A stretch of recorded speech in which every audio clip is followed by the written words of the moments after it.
We have some more seats up here at the front, which will be nice to fill out. And if you're needing one, they are available. I think we still have a couple of people dropping in, which is fantastic. But I also want to get us started because we have limited time and want to hear as much from our speakers today, but also from you. So, just officially, I'd like to welcome everyone, both in the room but also online, to one of today's last sessions on the influence of donor countries and organizations on aid effectiveness. Hopefully this is the topic you're looking forward to hearing about. If it's not, there is another room in a main room. So now's the time to run away. My name is Natalie Larson. I'm from the European Commission, from DG INPA, and I'm really happy to be with you here today to chair this session and to sort of hear more on this very interesting and thought-provoking topic. We're lucky enough to have 4 speakers with us here today. We have a little less than 90 minutes between us and the end of the day. They will each present their papers and their findings, so we'll have the speakers up one at a time, and then we'll do questions, comments, discussion at the end, and hopefully have a really nice discussion with them all up here afterwards. At the risk of repeating what is already on the program, but just to let you know what you can expect, I just want to briefly introduce who we have here today with us. So we will be kicking off with Ruth Karlitz, who is the Assistant Professor of Political Science at the University of Amsterdam, who will be telling us about the downstream consequences of the global gag rule. We will then move on to Magdalena Orff-Rempel, who is a Senior Evaluator at the German Institute for Development Evaluation, DEVAL, who will share with us results from an evaluation synthesis looking at the private sector engagement in development cooperation. And we are very lucky to also have in the audience, which I know, the colleague that is actually also writing, is doing that evaluation in the paper with Magdalena. So we have 2 people we can ask difficult questions if there are any. We'll then move on to Grinaz Izabekova, who is Research Fellow at the University of Bremen, who will focus on the effects of harmonization among development organizations. And then last but absolutely not least, we will have Leah Smits, also from DEVAL, who will answer the very pertinent question of when do donors mainstream human rights, or at least try to. So we have a lot to look forward to, and it promises to be a very interesting session. So without further ado, I'd like to hand over the floor today to the first presenter. Ruth, if you would come up and kick us off.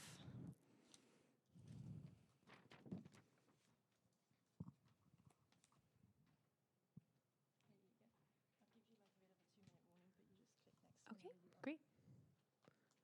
All right, so thank you so much. It's really great to be here with you. And I was just saying to Gulnaz, we know we're between you and the cocktail, so we'll try to make this exciting and appetizing, and then we can all enjoy the cocktail break. So the paper I'm presenting today is very much a work in progress, and so I'm really looking forward to your feedback and suggestions. So just to begin, I think everything we've heard today, and those of us who are here, we can agree that foreign aid and the institutions that deliver it have always been political, and maybe this was particularly apparent during the Cold War.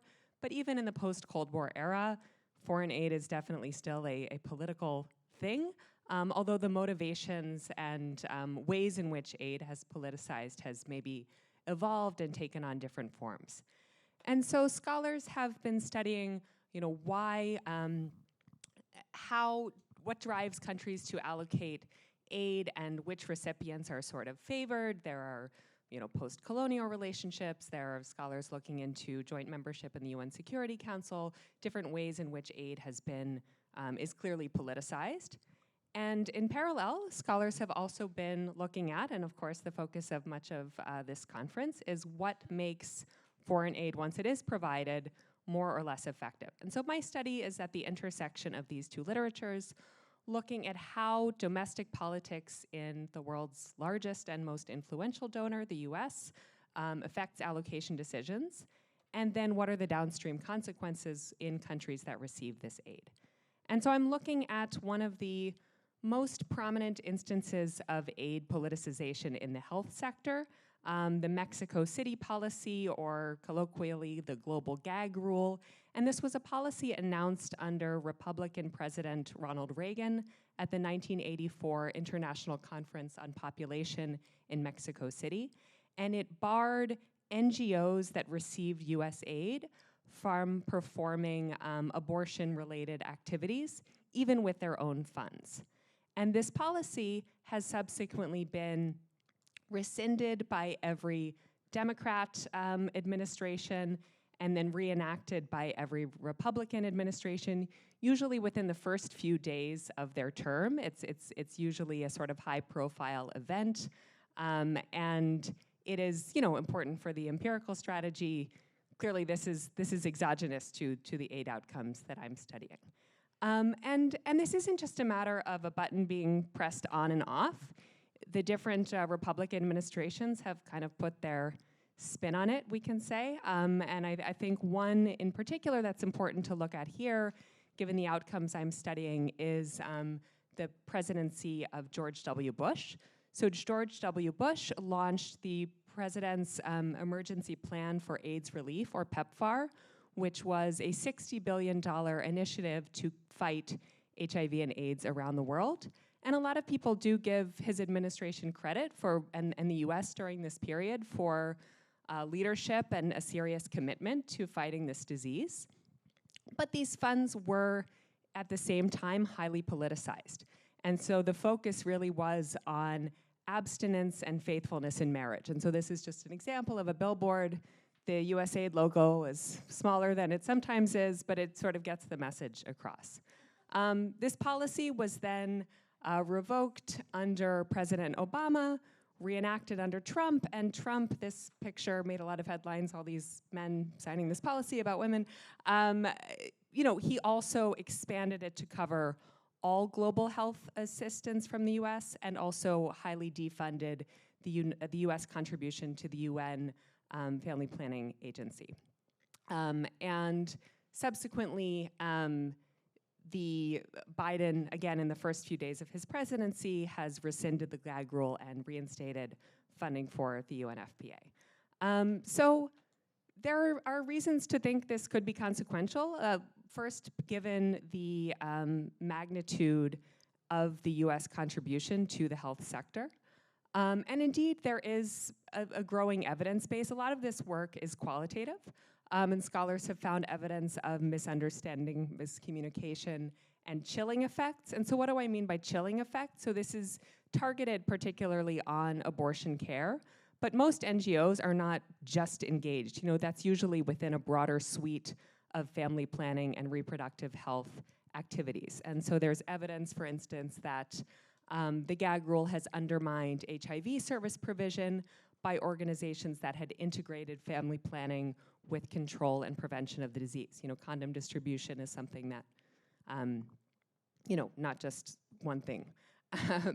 And there is also some growing quantitative evidence. A recent paper published in the Proceedings of the National Academy of Sciences looks across countries, taking sort of a similar setup to mine, and finds an increase in unsafe abortion and unwanted pregnancies when the global gag rule is in effect. And as far as mechanisms, this study looks at demographic and health surveys from a number of aid recipient countries and finds that when the gag rule is in effect, there is a decrease in health information and access to modern contraception. So I'm really trying to build on this evidence base and especially dig into the mechanisms. And that is where I would also love some suggestions about how to kind of complement what has already been done.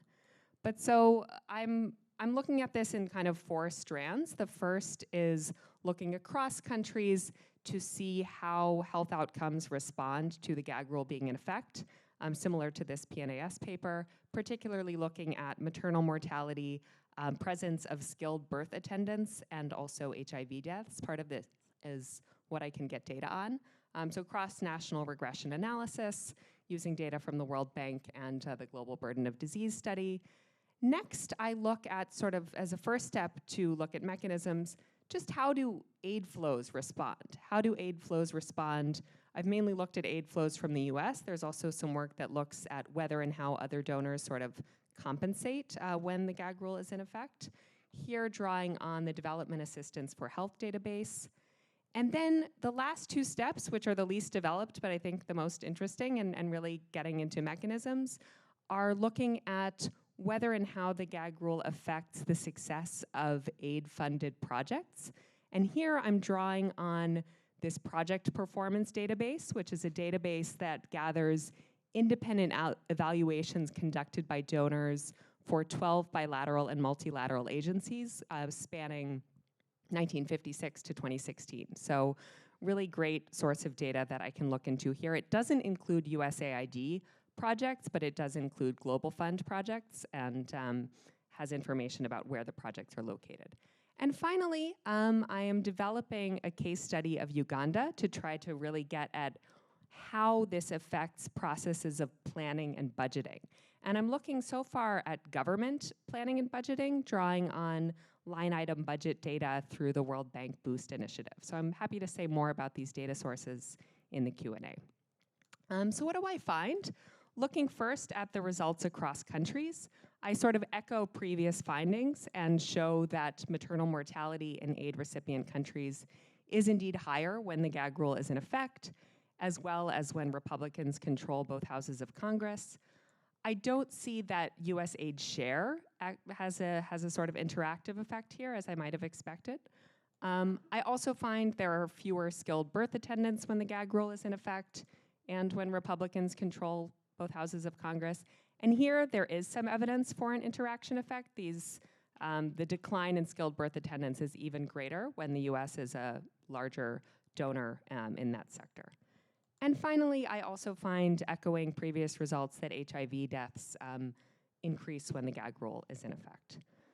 So as a first step towards getting into mechanisms, if we look at aid flows, before I actually present my results, I just want to show a few pictures to show the landscape for US aid in comparison with other donors.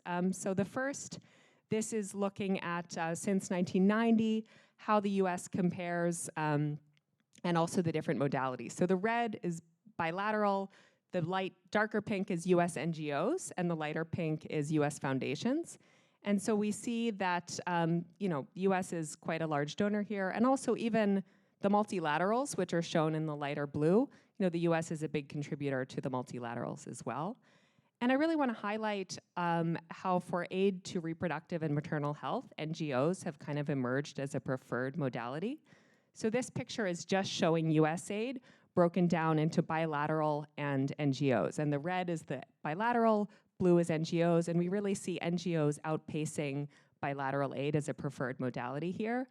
I've also highlighted a subset of this aid, particularly to family planning, which is, again, I would argue to be more likely to be affected by the gag rule. We can look at similar pictures for foreign aid to HIV and AIDS. Again, the US is a big contributor here. And here I have US NGOs, and then in blue is the Global Fund, which is a multilateral initiative, but the US was the founding donor and remains the largest contributor year on year. Here, NGOs are also increasingly a part of the story, although US bilateral aid is still quite important here. And the purple is the Global Fund, also a big part of the story here. And here I've pulled out the specific subset for prevention. So results for aid flows. I do find that US NGO aid to reproductive and maternal health is lower when the gag rule is in effect and when Republicans control both houses of Congress. And I find that family planning represents a smaller share of that aid, so allocated away from this more kind of controversial aspect of RMH. And also, I find that Republican control of Congress reduces NGO aid to HIV as well. And finally, when the gag rule is in effect and when Republicans control both houses of Congress, the Global Fund also provides significantly less money to HIV, and prevention activities are somewhat reduced in these periods. So moving on to mechanisms, I've really just sort of scratched the surface with the project performance data, but what I have looked at so far is just comparing average project effectiveness for all health projects on the right, and then the subset of population reproductive health projects. And it does appear to be lower when the gag rule is in effect. This is confirmed in regression analysis, although this is just sort of, there's a lot more to be done here. Finally, zooming in on a country that I would argue is kind of a most likely case to see some impact here. So Uganda is a major aid recipient. Most recent statistics show that the government, more than a majority of government revenues are coming from ODA. And Uganda is also a top 10 recipient of health aid in both absolute and relative terms. And health aid is actually a quarter of all ODA provided. And the US is the largest provider of health aid.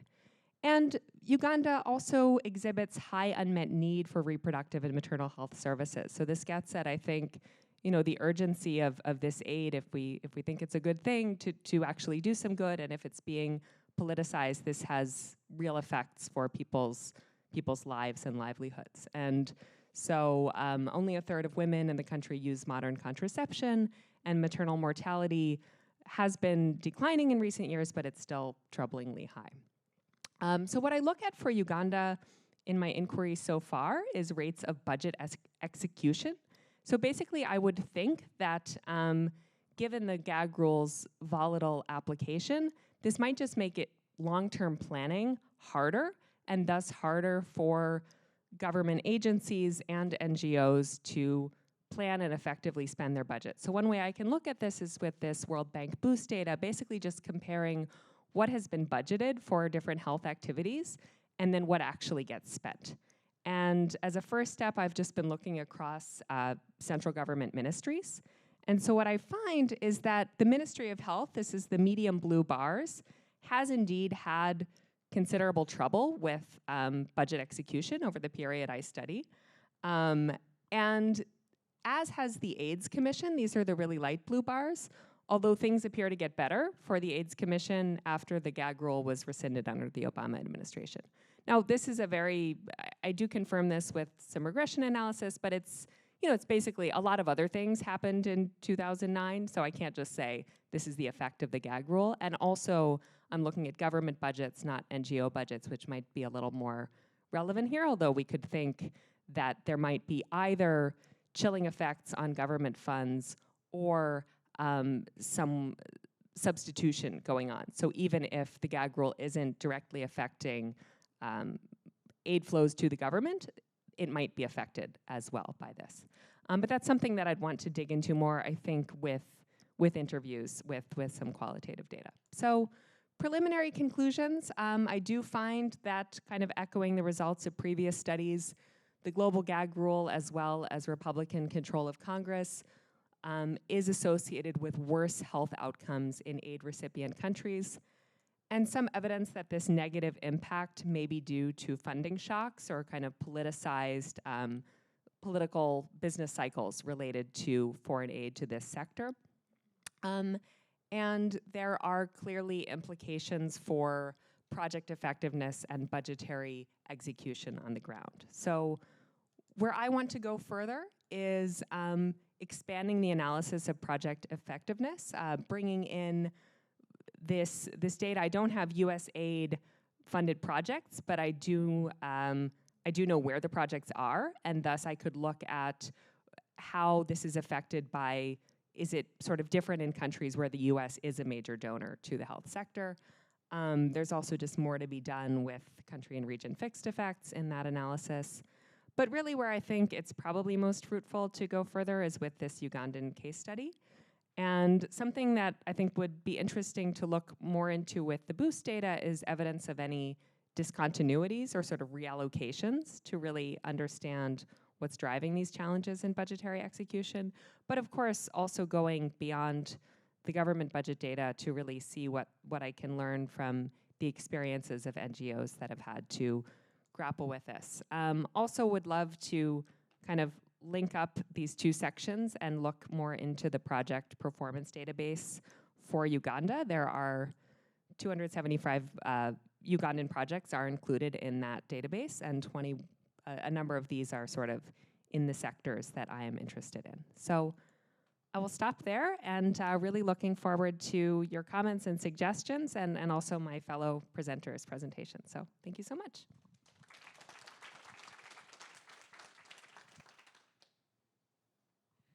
Thank you very much. We'll move straight on to the next speaker, which is Magdalena. And we have a very busy room, which is fantastic. Just to flag that there are 3 seats up here on the front row. There are a couple of people standing. It may be because you've been sitting down all day, but if you would like to sit, there are some free spaces. And I'll hand over to Magdalena. Just here. Perfect. Thank you. Well, thank you so much for the invitation to present our work here and our paper. So what I will be presenting now is quite different from what we heard, but maybe that's even nice for some diversity. So this is actually an evaluation synthesis that we did and derived a paper from this on the effectiveness of private sector engagement in development cooperation. So evaluation synthesis is here quite specific, that we did not have a primary data collection ourselves, but really used existing evaluations and studies in this field to derive actually what is the actual status of research on private sector engagement here, which is often in the political debate a quite controversial topic for sure. So we are, that was a study conducted by DEVA, that's the German Institute for Development Evaluation. So we are quite specific in the evaluation landscape, or also the German eight actors, an institute that is independent and mandated to evaluate anything that is ODA from the German government. We are, my colleague Amelie, she was already introduced by Natalie. First of all, she's in the audience as well, and a couple of other authors for this paper. So what I will be presenting today is to really shortly tell you something. I'm not sure if this works. I will wait 1 second to move on.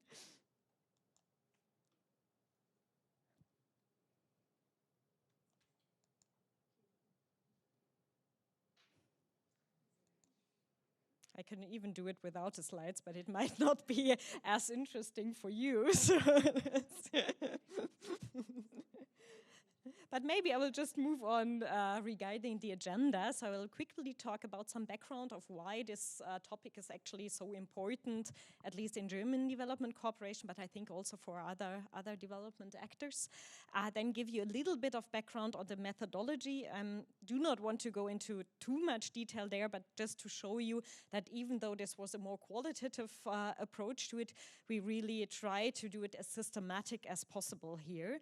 And then, of course, focus the most part of my presentation on findings and recommendations. And I will see if I can move on now. No. Yes, perfect. Thank you so much.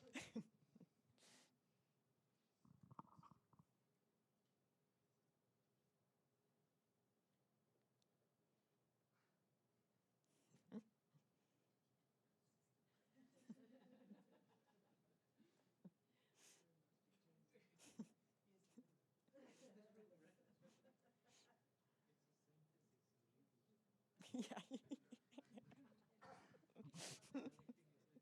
You are right.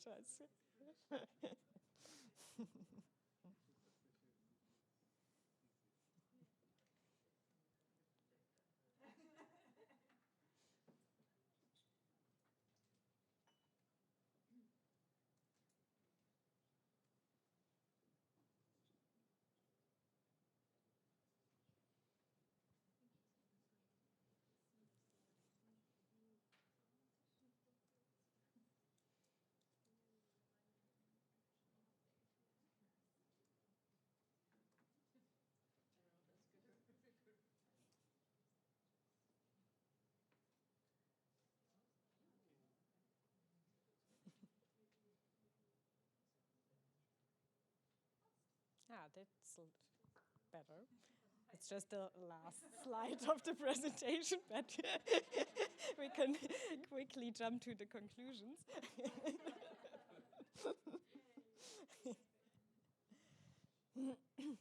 Yeah, sure. Perfect. Now it works. So this is actually what I was already telling you of what I will be covering in my presentation. Yes, now on the background. So why did we actually choose to work on private sector engagement in development cooperation? So obviously we have quite the funding gap in reaching the SDGs. I mean, there are different estimations out there, but at least we know that it's quite a significant gap. Most of the estimations say that it's 2.5 trillion US dollar annually. And of course, there's quite the discussion of new actors coming in development cooperation to close this gap. And obviously one of those actors who at least that is the idea can contribute more capital here is the private sector in development cooperation projects. So we see that this is an area that gains more importance in development cooperation on the German side, but I think even for other actors. But we do not really know a lot about the effectiveness overall and also, critical aspects of bringing the private sector into this field. So what we saw in our research is that there are actually quite a number of evaluations and studies out there dealing with specific programs of private sector engagement or the different forms of cooperation, but in terms of more aggregate level synthesized effects, there's not really anything out there, and we thought that this is a good idea to close this gap here. But maybe first of all, what do we actually mean by private sector engagement? Because I think this in this field is often that we use quite different definitions of what we are actually talking about. So what we mean here by private sector engagement is really using, in our case, German or European or even international companies with the aim to provide to development cooperation goals. So this is not about private sector development in partner countries, but really bringing in the international actors for the purpose of development cooperation here.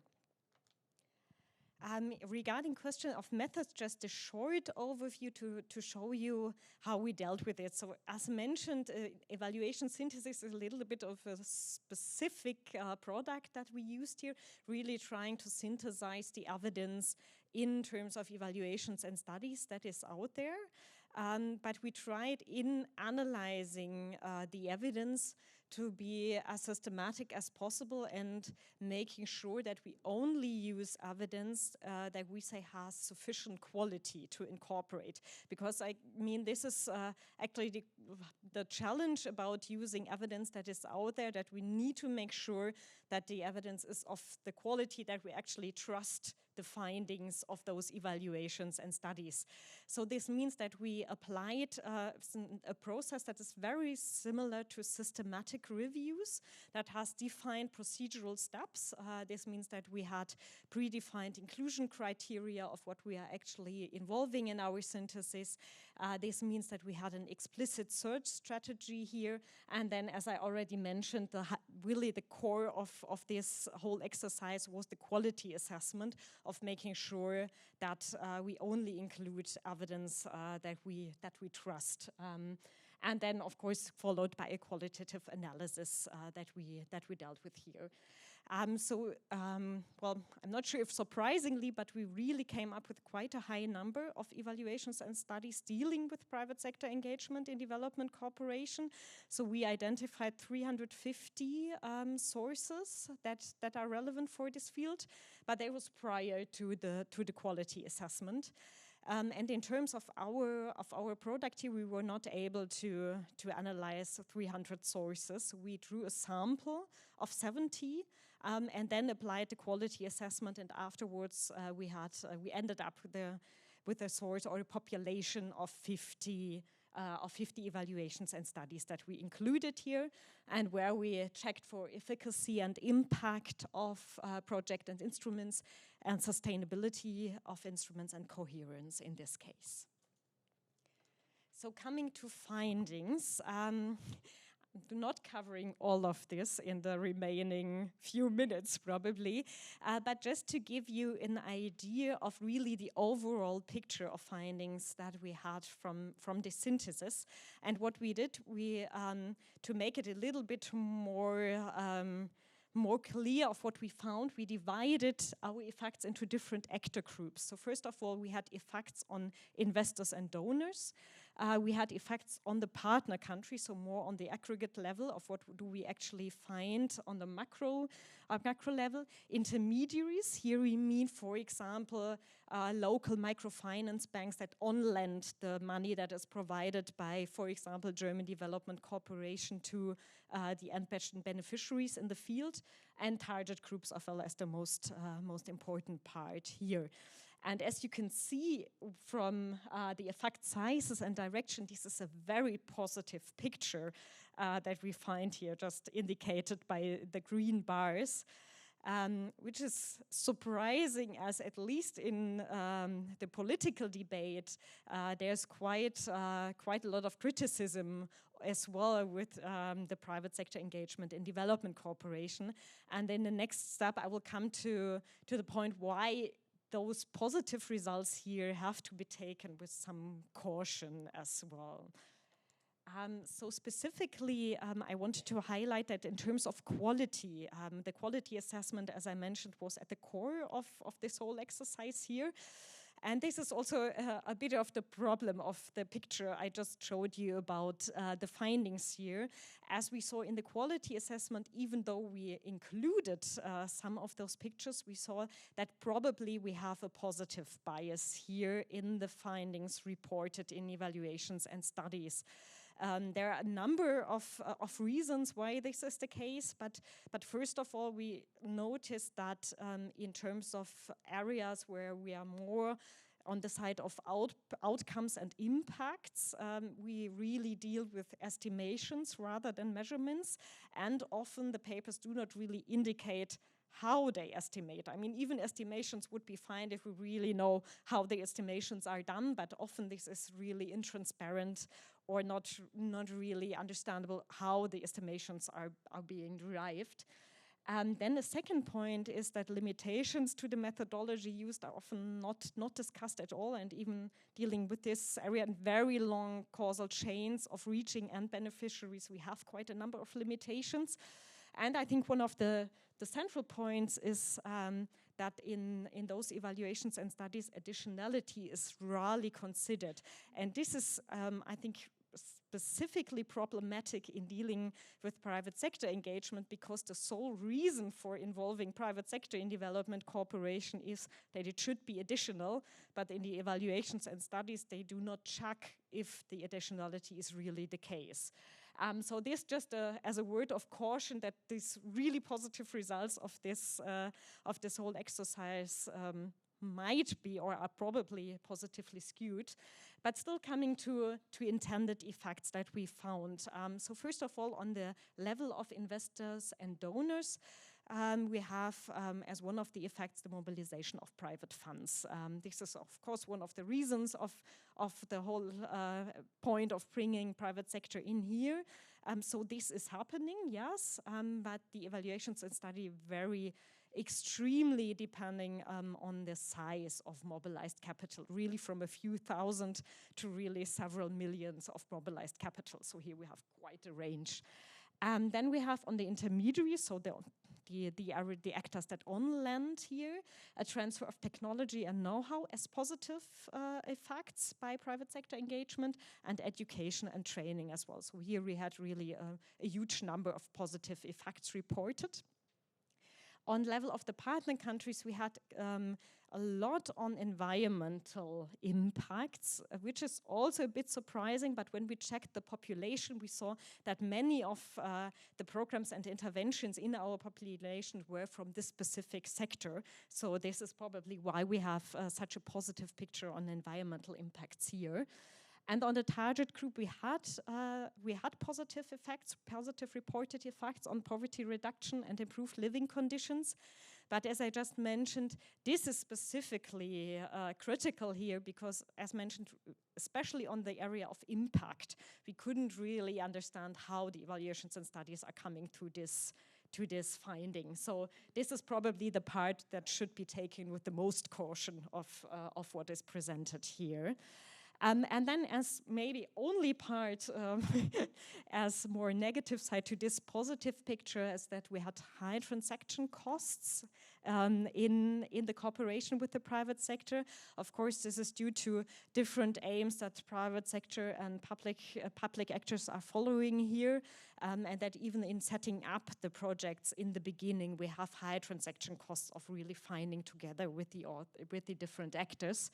And also we had a dependency effect of in target groups that we found as a more on the negative side here. So coming to our recommendations that we drew from this synthesis, it's not surprising from what I mentioned regarding the quality of studies and evaluations here that most of our recommendations are also on improving the quality of studies and evaluations in this field. And this includes, first of all, a clear identification of private sector engagement. We had, first of all, the problem that also the actors in German development cooperation could not mention what are the evaluations on private sector engagement, first of all. So this is the first thing. Improve the assessment of development impacts here. So as mentioned, to decide what are the politically most strategic and important programs and interventions here where we actually really do want to measure impact and not only estimate impact. Then the additionality and risk side to really make sure, even from the concept phase of programs and programs and interventions, starting to measure and define additionality, and then also ex post to analyze this in evaluations. And then we have one on the actual private sector engagement is then to consider the high transaction costs of the conception phase and the cooperation between both actors. Thank you so much. With this one, I want to close to stick to the time limit. Yes, and also very happy to take any questions later on in our short Q&A. Thank you so much.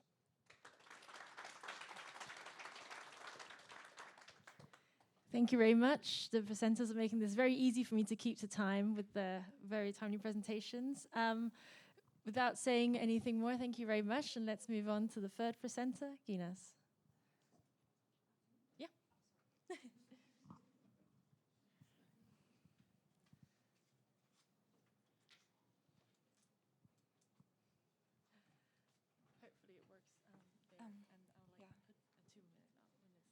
Okay, great, thanks.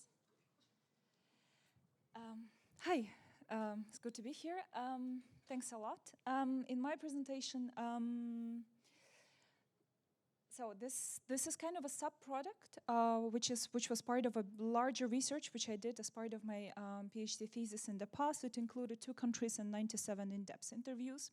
So this is just a small part of it, and it's rather based on the observations which I found somehow puzzling, but that I also wanted to share with you. Here, yeah, that's just a basic outline. So I'll first talk about the objectives, then the theoretical underpinning, the case study, which I suggest, the findings, and as well as limitations, of course. But since it is a first draft, your suggestions on further how to improve are very, very welcome. So first, my objective was to, not initially, but I somehow wanted to have a more critical perspective, let's say, on harmonization. Here, for instance, taking the definition of harmonization by Winters, so it's donors' collective work in pursuing partner countries' development goals. However, I mean, if we dive into the academic literature, I mean, harmonization is apparently one of the 5 major principles that are synonymous also to aid effectiveness. Well, that's why we're also here. However, analyzing all that literature, I came across 2 issues. Problems? Shaking. So the first the representation in the literature seems very, to my understanding, also one-sided. So there is extensive discussion of benefits. Clearly, harmonization contributes to reducing fragmentation, this aid proliferation, also avoiding aid orphans, increasing aid impact in recipient countries. However, there is a limited discussion of possible, let's say, disadvantages. There are several studies that talk about that harmonization may actually decrease the funding available, but also, the ideational options as well as the discussion in the aid recipient countries. So whenever the aid recipients are in a way not confronting, but are standing vis-a-vis development partners that are harmonized in their objectives and their goals. The second issue, so the second problem, was the conceptual ambiguity. So first, this was not just me, many other scholars who pointed at this. There is an instrumental approach which focuses on activities, simplification, and joint efforts. I guess this links back to the practitioners and academia. Second, there is a close association with donors. And building on that, the most common operationalization of harmonization is actually donor coordination. So I also assessed this in the, or try to elaborate more on this in the article. However, even on donor coordination, we have a similar instrumental approach. So it's, again, about the procedures, it's about the assistance, activities, capacity building, etc. All this is useful. However, it's useful because it helps us to see how the harmonization may show up in the practice, but it does not help us much to, grasp and see behind, or just get a bit of a more general perspective on it. And for this, I found one study which was done by Roland and Ketchison, which is a bit dated, but still very relevant. It talks about complementary and supplementary types of coordination. So complementary being that donors first, they allocate their goals and activities to support the recipient countries, but also, complement each other. So this links back to non-duplication and all of the other practical reflections of this type of coordination. And the authors noted then its extreme form, it leads to a perfect specialization of donors. And the second type is a supplementary. So if the first was more like we make sure that we do not duplicate each other, the second is let's make sure that aid is continuous in a way.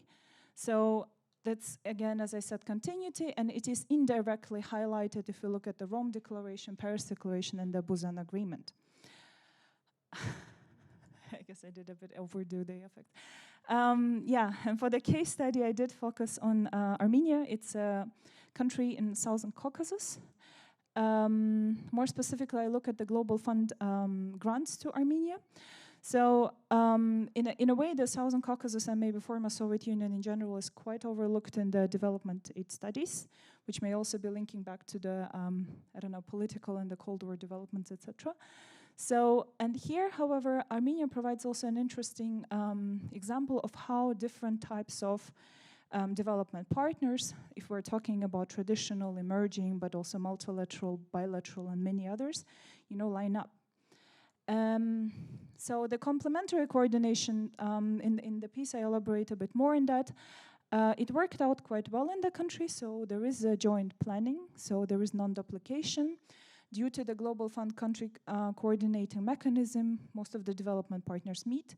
They make sure that they have joint researches, they jointly work on the countries together with national stakeholders, of course, on the country's proposal to the Global Fund. There is a capacity building where development partners also line up with each other to make sure that they have different niches where they can support the capacities, be it the civil society organizations or state institutions. And there is a division of labor. And this one was interesting because I specifically look at tuberculosis and HIV/AIDS grants. And here, one clearly sees that donors, complement each other, for instance, with the Global Fund taking on the drugs that the German government was not providing at that point of time, but we also have this geographic complementarity as well. And this is not just limited to traditional development partners, but for instance, in the article I elaborate that the Russian government aid also worked out quite well with not duplicating the activities with each other. Supplementary coordination. it, in a way, ensured the smooth transition of activities as the German Development Bank transitioned out of the country, so the Global Fund took over the grants. However, it also contributed to another thing, that the areas that were supposed to be taken over by the government ended up moving to the Global Fund grant. The second, in terms of HIV/AIDS, however, this had a bit of a crowding out effect. And this is the example of the UN coordination group, which initially included the World Bank, United Nations, and many other organizations that tended to work with each other. But because of the country coordinating mechanism, of course, this body was at the end limited just to the UN organizations. So what we have is that the UN organizations afterwards openly acknowledged the issues with or the problems with attracting additional funding because of the funding by the Global Fund, which, however, in a way increased the country's dependence on the Global Fund grants and the limiting perspectives of the country for the cases when it is about to phase out of the Global Fund from the Global Fund grants. So the overall characteristics of donor coordination in Armenia, if we look at the country, there were no coordination issues, as I already mentioned, although this is quite emphasized a lot, that traditional and emerging donors do not work with each other that well. That shows that actually do. However, it also shows that there is increased specialization. So if we have some that provide extensive funding, the others try to take another niche. But that also somehow showed the country's dependence, because that as the other organizations like the German aid, USAID, but also MSF France phased out of the country, so the country is kind of left alone with one provider. Another thing I also emphasize is that there is an interrelation if we look at this complementary and supplementary types. So that non-duplication of activities in the country, yes, and that it also somehow, closely relates to their continuity. However, if we have the increased coordination among donors, there is, in a way, a peer pressure for not to duplicate each other, and that, in a way, somehow provides the condition or like the environment in which donors are reluctant to take over the areas that are already provided by a major financier. Here, however, one should be careful that there are, clearly contextual factors, that resource mobilization issues could relate to the general fatigue related to disease-specific focus. And then, for instance, in the tuberculosis and HIV/AIDS, they did feature as a separate goal in the Millennium Development Goals, but then now in the Sustainable Development Goals, it's just one of the indicators. The same is that, however, perfect coordination among donors could also be is probably also due to the small size of the country, the number of factors, and another thing is that the involvement of local stakeholders, irrespectively who provides the money, so be it the Russian government, the German government, or someone else. So, just to wrap up, there is clearly conceptual ambiguity and instrumentalized approach to harmonization, which helps us see different phases or how harmonization may look at empirics. However, of course, clearly the conclusions are limited to donor coordination, which is only part of the harmonization. The article shows that the effective coordination between traditional, emerging, and multilateral donors is possible and is in the practice. However, it also hits in particular at possible unanticipated consequences of perfect specialization among donors, which may also be something to consider, hopefully, in the summit in a month. So, thank you.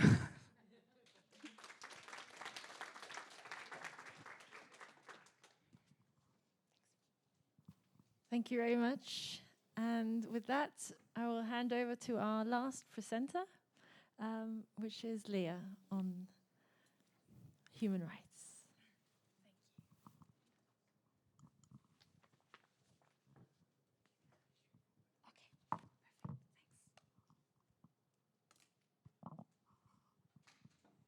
Good afternoon, everyone. My name is Leah Smith. I'm also working at DEVAL, and Magdalena already introduced DEVAL, but I worked on an evaluation of the German human rights strategy, and this research is based on the evaluation, or a small part of the evaluation, which also considered other things, among them human rights mainstreaming. And the question I want to answer is, when do donors mainstream human rights?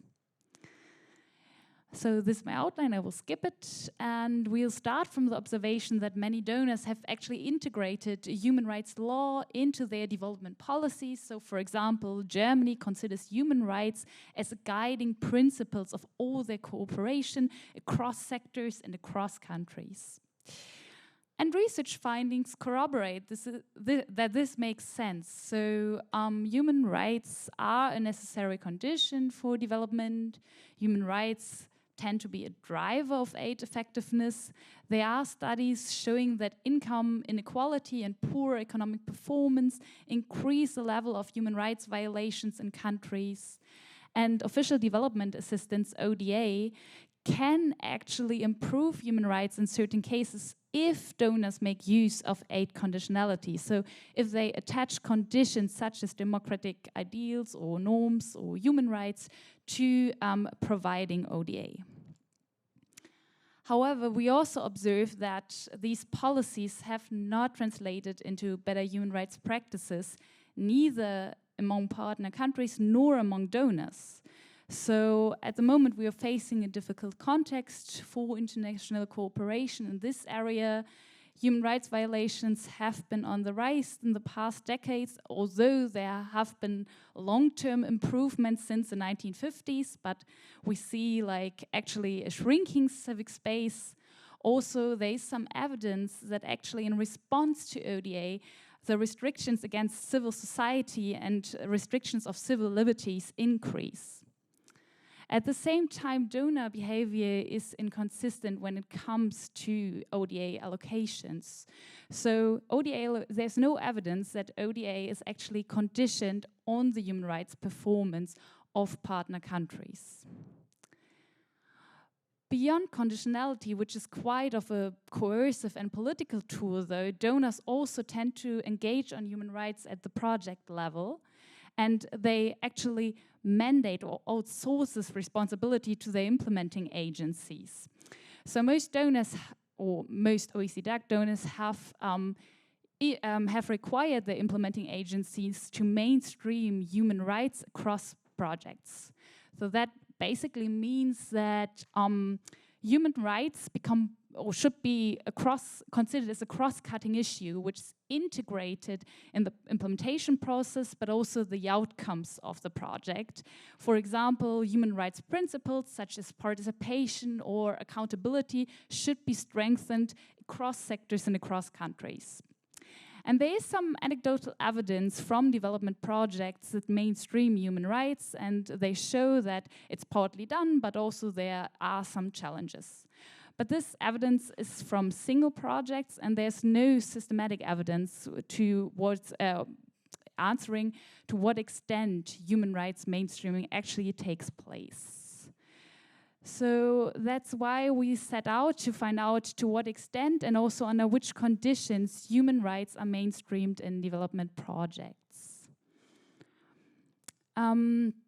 So my argument focuses very much on the implementing agents. The implementing agents have the responsibility for project design and project implementation, and donors in some cases monitor them, but in others they might not have a lot of capacities to monitor them.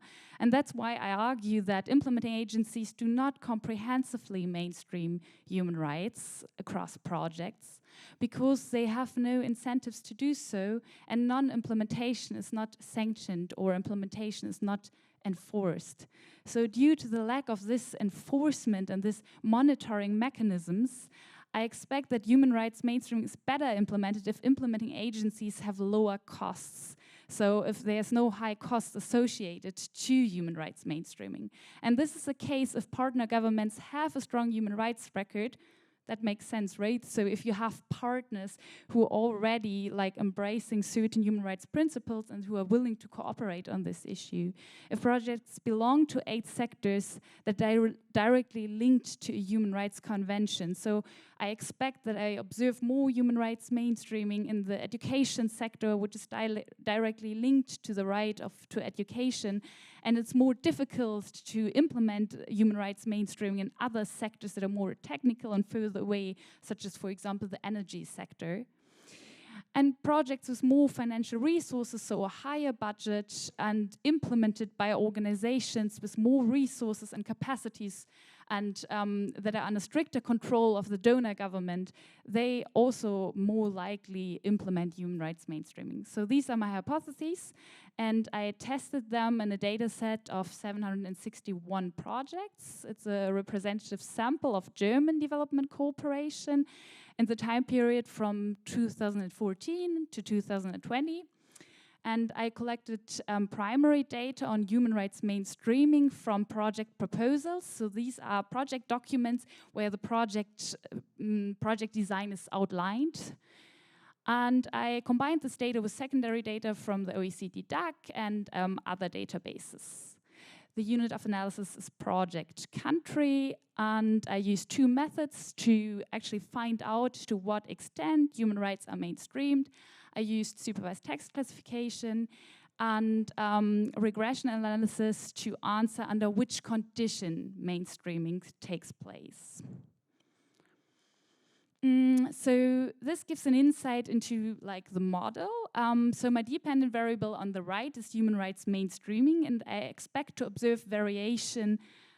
This is which can be explained by country level variables. So this is the human rights performance of the partner government, and by project level variables. So this is the sector of the project budget, or the implementing agency. I want to explain a little bit more about my dependent variable. So the dependent variable is human rights mainstreaming, and it's not directly observable, and it's multidimensional. And I deducted from the guideline of the German Development Ministry, I deducted these 9 dimensions of human rights mainstreaming, which basically reflect the human rights principles. And human rights mainstreaming can vary across in a project from no mainstreaming at all, so no dimension is realized, to all the 9 dimensions are realized. So this is a mainstreaming score, so to say. A dimension is realized if certain measures to realize this dimension are conducted, and here I provide an example. This is a project that comprehensively mainstreamed human rights. It sought to improve the preconditions for sustainable development in South Sudanese rural districts, and I do not want to go into depth on all the measures, but here you can see the 9 dimensions. The projects thought to strengthen accountability of local government actors. It provided trainings, the third point, for civil society actors to monitor local government, so to hold the government accountable. It empowered women in local administration, and it promoted citizen participation. So these are all cross-cutting activities that do not contribute to the primary objective of the project, but which promote actually the human rights principles of participation, accountability, empowerment, transparency, inclusion, and non-discrimination. So, so this is how I collected the data of on human rights mainstreaming. I could not use a traditional method for text analyses since I had a lot of text data. So I analyzed over 700 documents, and I could not read and manually code all these documents.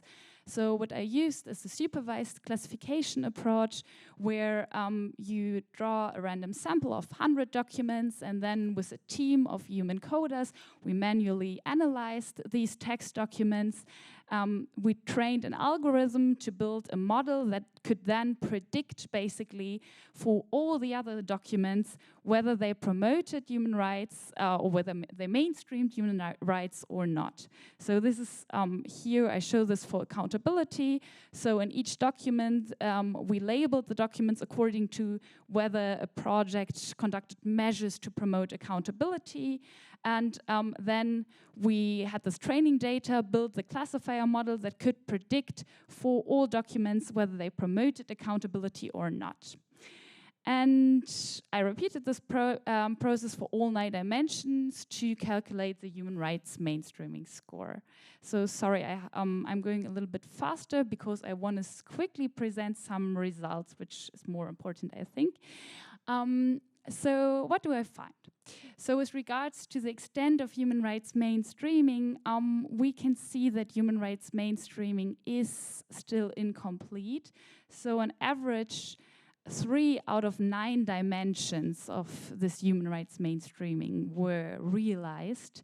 And here in this graph, we can see on the y-axis the 9 dimensions, and on the x-axis the share of proposals that are actually conducting measures to realize one dimension. And we see that mostly implementing agencies focus on risk prevention measures. So they want to avoid doing harm to human rights, but they do not promote actively certain human rights principles. So for example, civil society groups are hardly promoted, or also hardly any grievance mechanisms to complain for human rights violations are instaured.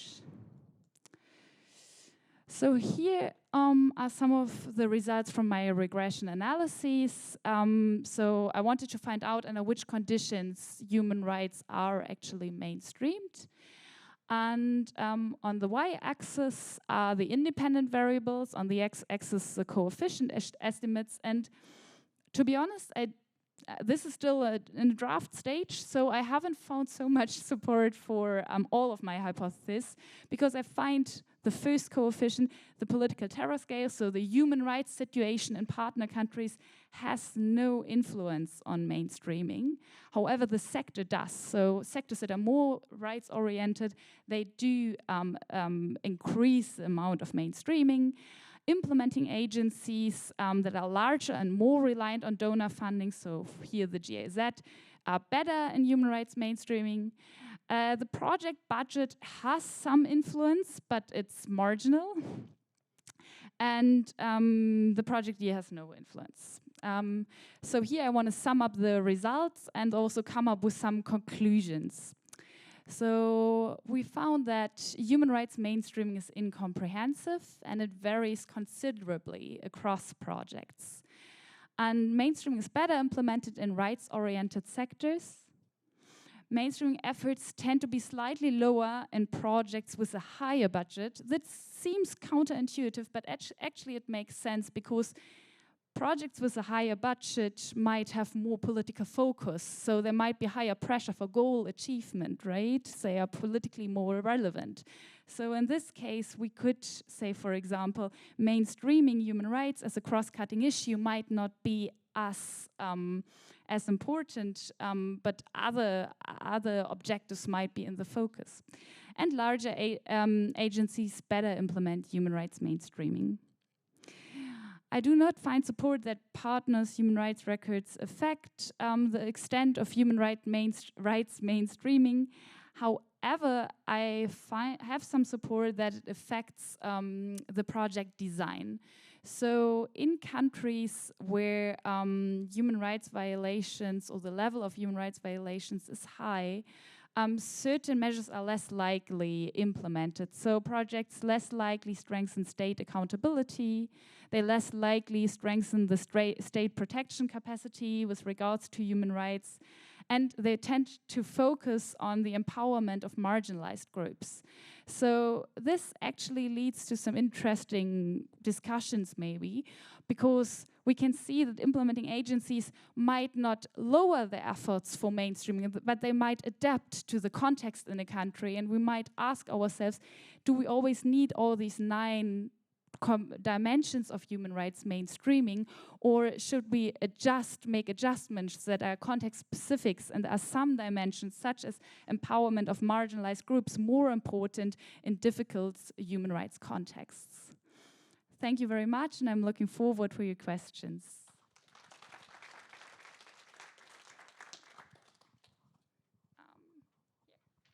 Thank you very much, Leah. I suggest you stay up here, and if we could also have our other 3 presenters, I think, join us up here at the front to take questions, because that, I think, will be the nicest way. Do we have another microphone in the room as well, colleagues at the back? Okay. Okay, I will go get it. So I think, thank you, Adam. Do you mind passing it? Adam, would you mind passing it to people? So I think we can probably take a couple of questions at a time. And then for any of our presenters, would anyone like to kick us off? We've got about 20 minutes, so we should have time. Okay, let's take the two at the back. Let's start with the two at the back row first. The hands flew up there. Thank you very much for the presentations. I have so many questions, but I want to mention just two.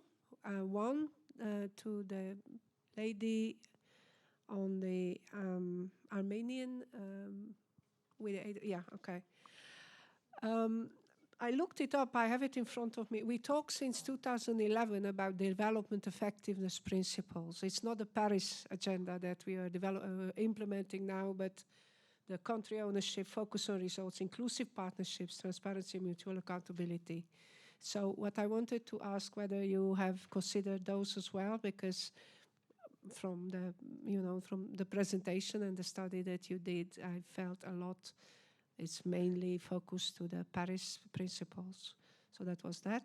And on the private sector effectiveness study, thank you very much. It was very interesting to listen. I opened another website of the Global Partner. We are now gearing up towards Geneva, isn't it, in December. This whole session is also a bit about that, the whole 2 days. So I looked up the Kampala principles. So what I missed is that maybe you didn't mention them. I looked in the abstract that you had, and some of them appeared, like you actually went through them. But then I was wondering how did you consider all of them? For everybody, just a very short reminder of 5 principles for effective involvement of private sector in development cooperation. Is about inclusive country ownership, which means strengthening coordination, alignment, capacity building at country level. Results and targeted impact, realizing sustainable development outcomes through mutual benefits. I mentioned this because this is like a mantra in the Netherlands. Politics, this is the mutuality of the benefits in private sector involvement, is the framework of the engagement. Number 3 is the inclusive partnerships, of course, and then transparency and accountability. And it says measuring and disseminating sustainable results for learning and scaling up of successes. And last but not least, leave no one behind. And it has to do with recognizing, sharing, and mitigating risks for all partners. So I wanted to ask you whether you have considered all of these principles, especially on the, especially because we know how contentious it is, whilst it doesn't have to be. Thank you.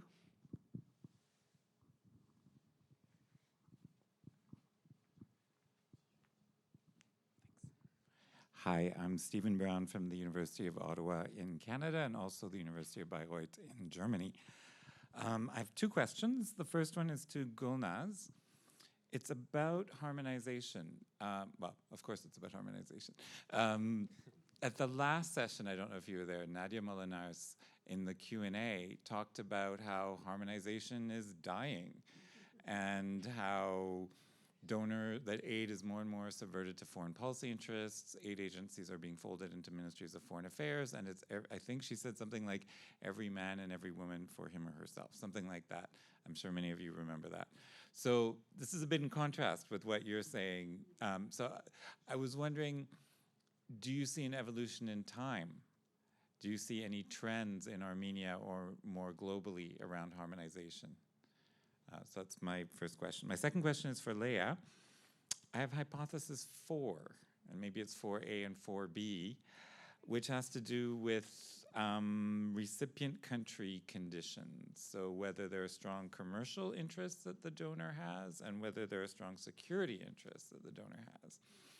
Because I could see that it would be a lot more likely to mainstream human rights in countries where you don't have any other issues going on. And in fact, if the country is not that important to you, like, I don't know, the first one that comes to mind is Malawi, but it could be many other countries. I don't mean to pick on Malawi.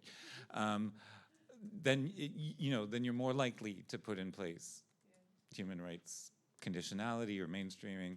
And if you have security interests or commercial interests, like in North Africa or Nigeria or something, then human rights will stay off the agenda and will not be mainstreamed into development programs. So I'd be interested in hearing your thoughts about that. Thank you.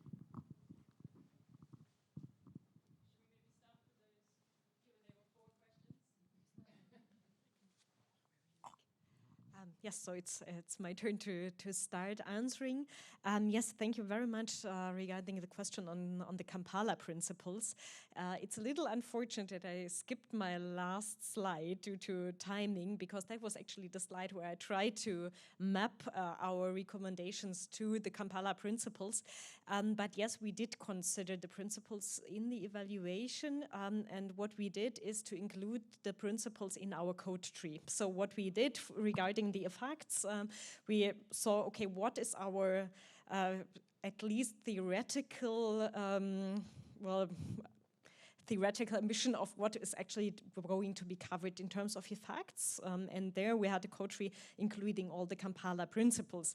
But this is just what we try to analyze. But then when we went to the evaluations and studies coding all that is described in the text, it was surprising once again that many of those evaluations and studies actually lack to make a claim on how do they implement the Kampala principles. So I think showing that it's a lot in the discussion, but maybe not as much already in the field of research that we try to map towards Kampala principles.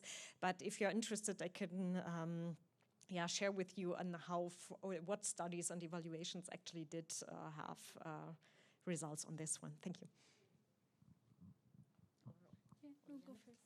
Thank you for these questions. Actually, they nicely relate to each other because I wanted to link the answer to the other one. About the 2011 development effectiveness principles, I do have the section in the article where I also discussed, of course, the reason why I mentioned here Paris was also because of the norms. The Paris norms and the Paris agenda, and that links back there. I cite a lot also Stephen Brown. Thank you for your article. Published in 2020, I think. Yes, and there you discuss a lot about fading away for the 8 effectiveness principles and whether they're still there or not, and how Busan contributed or may have challenged it. Coming back to your question, whether the harmonization is dying or not, I would probably leave this to the participants of the summit in months, where that will clearly be the case, where, the decision will be taken at least in the practitioner level. In the research, of course, there are different trends for the words coming in and out. The participation, community participation, it's been there since 50s. And then it comes back here. Is harmonization dying? Yes, maybe, but then maybe the other word comes in, be it a donor coordination or something else. So, sorry? So then we find another alternative to that. But as a phenomenon, it may stay there. In terms of the evolution in time in Armenia, because I'm mainly focused on the Global Fund grants, I think time perspective is a bit quite limited because the country received the grants since 2004, if I'm not mistaken. So those are like the time in 2004 till 20 to 21. But the observations that I share, they've been, through different times. So it's not more about times, but it's more about the actors that are getting in and out. But hope that answered your question. Thank you. Yeah, thank you very much for your question, Stephen Brown. I was actually considering including commercial interest and security interest, and I ran my model using also trade with the country as an independent variable and armed conflict in the country to kind of look at the security interest and the influence of security interests, and there's no evidence for this actually. Actually, in countries having more trade with Germany, mainstreaming is better implemented, and this could be because trade is also a proxy for maybe economic performance of the country, and also I find that in countries with higher GDP per capita, mainstreaming is also better implemented, and maybe it also facilitates mainstreaming.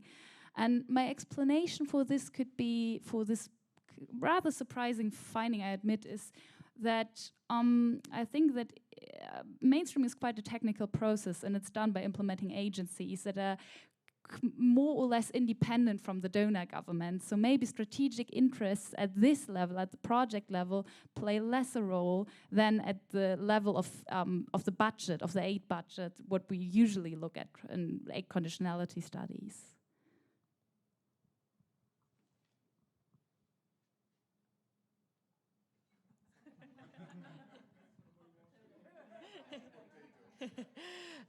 Thank you very much. Let's take a next round of speakers. I see three. We've got a gentleman and a woman on that row. Yes, if you hand to that. And then go forward to our DeVal colleague. Hi, thanks to all the speakers. It's really a very interesting presentation. I have a question for the private sector engagement, the DeVal group. One is that what's your findings? How did the evaluation synthesis of the studies, they differentiated between financial cooperation and technical cooperation? And if I am not wrong, perhaps that study synthesis is done based on the theory-based methodology, broadly. So if you could throw some light on that, which is not, I mean, perhaps I mean, because of the time you didn't talk that much. And here I actually draw a parallel, come to the Armenian study. And so I think that there is some distinct difference between aid effectiveness and perhaps from the Busan Agreement onwards. Between aid effectiveness and the global development cooperation. So multilateralism to globalism, I don't know. So this two, how have you, I mean, whether you have consulted this, and GF Global Fund mechanism is a fund mechanism itself is very complicated. It's a pledge based. So countries pledge and even certain countries actually, like countries like Brazil, India, they are not a typical, recipient countries. They also are donor played. So, and also it is increasingly being linked to the international money market, the financial.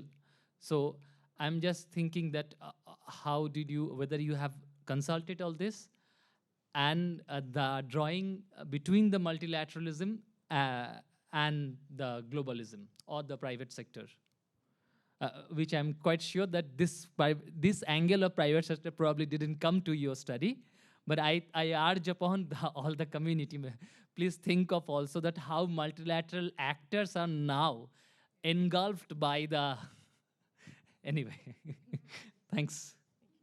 And on the same row. Thank you, Adam.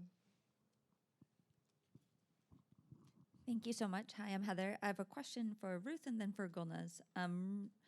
Ruth, I mean, I guess in some ways this suggests that aid works, because when it's on, or when it goes away, something bad happens. So at least something's happening. But I'm curious about whether you've looked at effects over time. Like, is there any learning? I mean, US elections are sort of a coin flip which way it's going to go, but then it's 100% likely that the candidate will align with their political party in terms of whether they support or take away the global gag rules. So are countries and service providers getting better at anticipating that and somehow insulating things over time? And then Gulnaz, I know your focus was more on harmonization, but I'm also interested in the CCMs as, in theory, paragons of country ownership, or they're supposed to be, right? They're held up as this great mechanism for ensuring country ownership. I'd be interested to hear a little bit more about that, given your digging in on it, as well as you talked, but then I think didn't come back to whether or not something like the CCM kind of reduces ideological space or variance or active debate, and I'd be interested to hear a little bit more about what you saw in that case. Thank you. I think we'll take one more question. Adam, if you could pass it to Amelie there. Thank you very much. Adding to my DeVal colleagues here, one question to Ruth. Thank you very much. Extremely interesting and almost painful, I have to say, to see this mechanism illustrated by the blue and red buttons and seeing like on-off the funding. One question is, did you have any chance to look into opportunity costs or substitution costs, i.e., if the funding for RMC is then abundant, in which area does that flow then? You know, do they stay in the health sector? Do they go somewhere else? And is there any kind of plan or idea how to substitute in the long run? I mean, if we are facing a new Republican government in 2024, would there be any idea of replacing these things? Thank you. I think we might take one more just in front with the gentleman there. I think we can... Yes, thank you so much. Stefan Klingebiel, IDOS, neighborhood of Deval. Two quick questions. I would even love to raise more questions, but just two. One on human rights. You had one slide about, the implicit comparison to GIZ.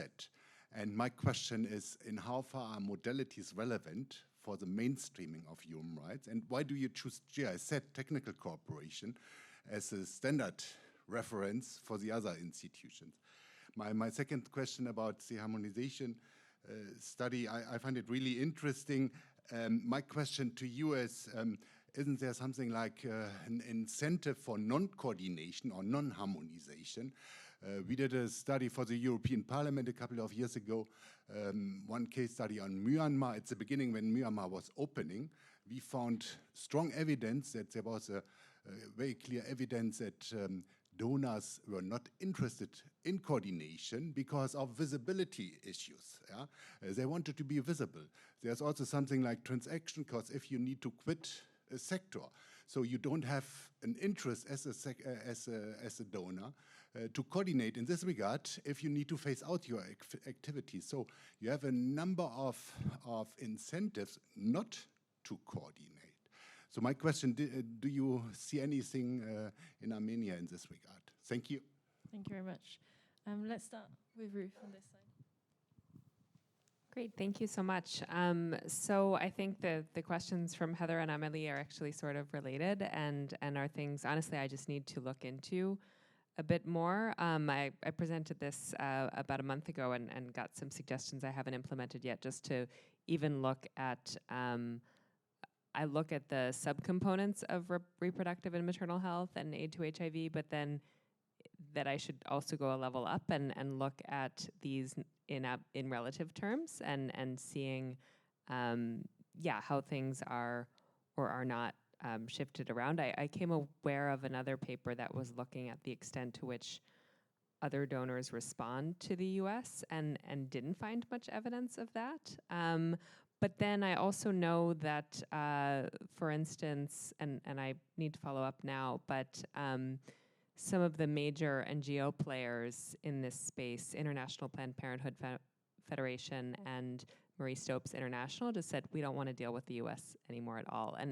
But I don't know if they've sustained that since Biden has become president. I mean, it's interesting to link this into the comment about sort of demise of multilateralism. I don't know what the implications are for this, but yeah, lots of great food for thought. So thank you. Thanks a lot for these questions. I didn't expect that much, to be honest. The first one on the multilaterals and aid effectiveness. Global Fund being complex. Yes, indeed it is. In terms of multilaterals and everything. In this article, of course, I did not dive in much into that because of space and feasibility considerations. But in the thesis itself, for instance, I also looked a lot there, for instance, in the structure of the Global Fund, like disassembling it into the initiation phase, design, implementation, evaluation. And there you see what kind of different stakeholders come in and come out and how that works also with other stakeholders. But I mean, today, of course, I did not elaborate much on that. The others, I mean, it's a food for thought, but I guess I will not reflect much on that here either. Coming back to the country coordinating mechanism, whether it provides or contributes to the country's ownership, Yeah, that's also an interesting question, because the Global Fund itself conducted an audit where they compared multiple countries, and they found that actually country coordinator mechanism duplicated the existing institutions in these countries. And in my PhD thesis in the past, this was interesting because in Armenia, it did not duplicate much. So in a way, it contributed to the country ownership. If we look at the representation of national stakeholders that were not that present in the UN body, which I mentioned earlier, but for instance, in the Kyrgyz Republic, it ended up duplicating multiple existing institutions.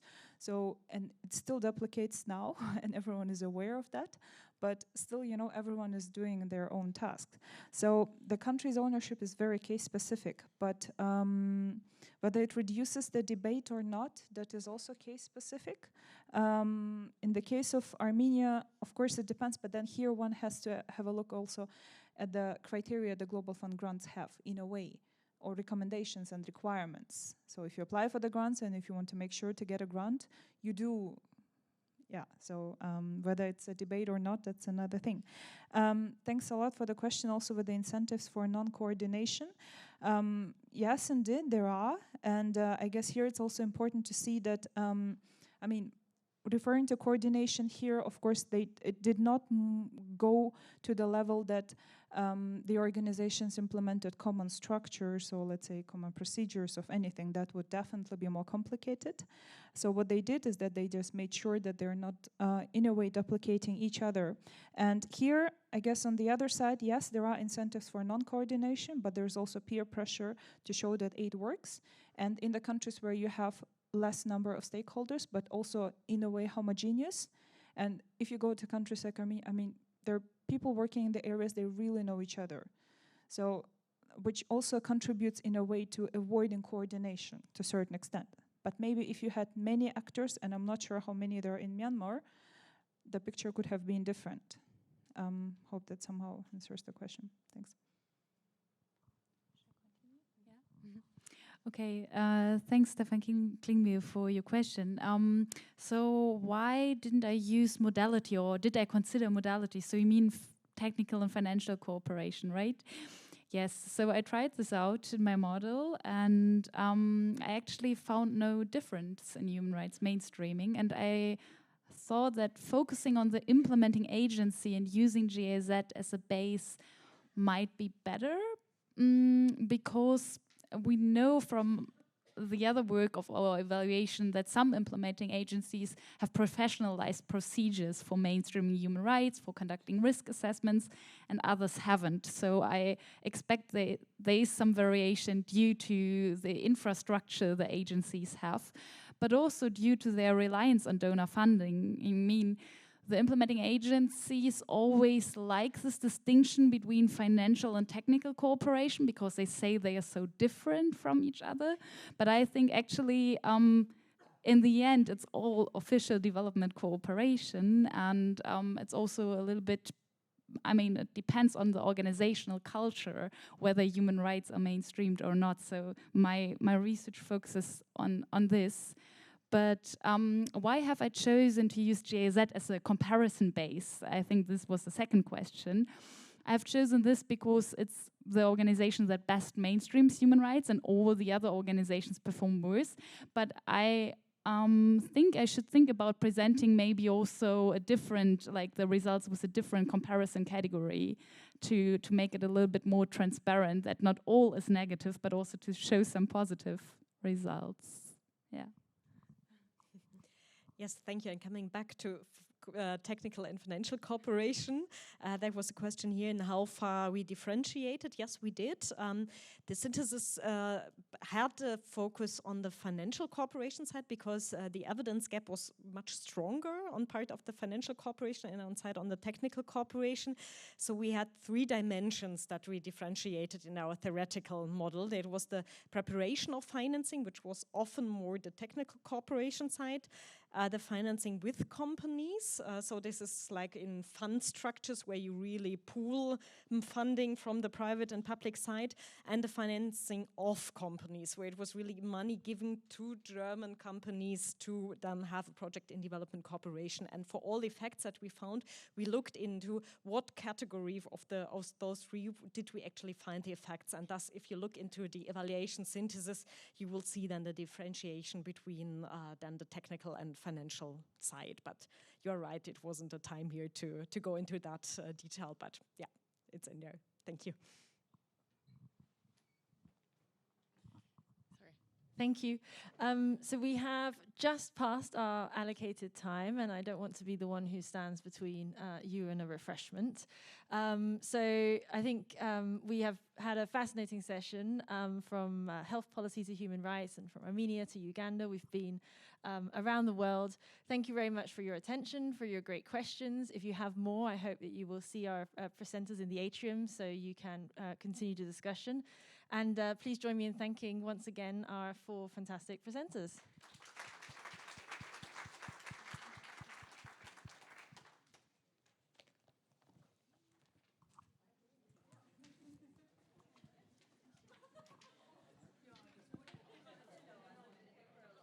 Thank you very much for Good, thank you, thank you.